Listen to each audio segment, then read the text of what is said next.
Brought to you by Biz Analyst by Khata Book.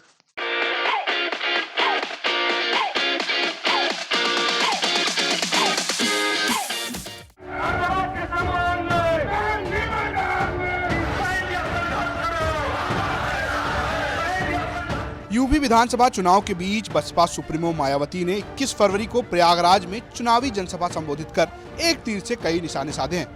यहां पहुंचकर मायावती ने बीजेपी और सपा को घेरे में लेते हुए कई वार किए। सबसे पहले उन्होंने बीजेपी में हो रहे भेदभाव पर कई सवाल उठाए हैं। उन्होंने कहा कि सरकार में पिछड़ों और दलितों को आरक्षण का लाभ नहीं मिला है।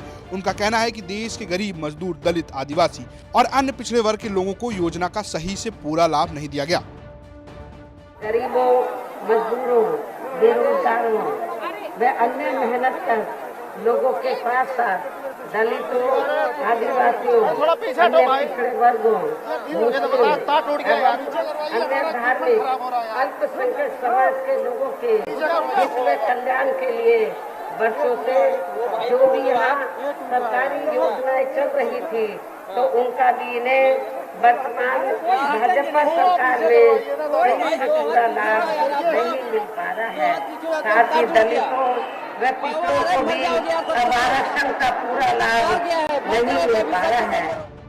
बसपा सुप्रीमो ने इस दौरान समाजवादी पार्टी पर भी निशाना साधते हुए कहा कि सपा की सरकार में गुंडे, बदमाशों, माफियाओं, अराजक तत्वों और सरेआम लूट खसोट करने और दंगा फसाद करने वालों का ही राज रहा है। उन्होंने कहा कि सपा की सरकार में दलित छात्रों के विदेश जाकर पढ़ाई करने की योजना खत्म कर दी गई। SC व ST के छात्रों का विदेश जाकर पढ़ाई करने की योजना को खत्म कर दिया। SC व ST के छात्रों का शून्य शुल्क पर प्रवेश समाप्त कर दिया गया। मायावती ने कांग्रेस को भी घेरे में लेते हुए कहा कि भारत के आजाद होने के बाद केंद्र और ज्यादातर प्रदेशों में कांग्रेस की सरकार रही है। उन्होंने कहा कि अपनी गलत नीतियों के कारण यह पार्टी अन्य प्रदेशों के साथ ही उत्तर प्रदेश में सत्ता से बाहर है। जब सत्ता में आसीन होती है और इनके अच्छे दिन होते हैं तो तब इस पार्टी को इन वर्गों का विकास व उत्थान आदि याद नहीं आता है तथा न ही इनको महिलाओं की भी भागीदारी याद आती है। और यदि कांग्रेस पार्टी ने ये सब कुछ किया होता, वीकर सेक्शन के लिए कुछ किया होता तो फिर हमें बीएसपी को बनाने की जरूरत नहीं पड़ती।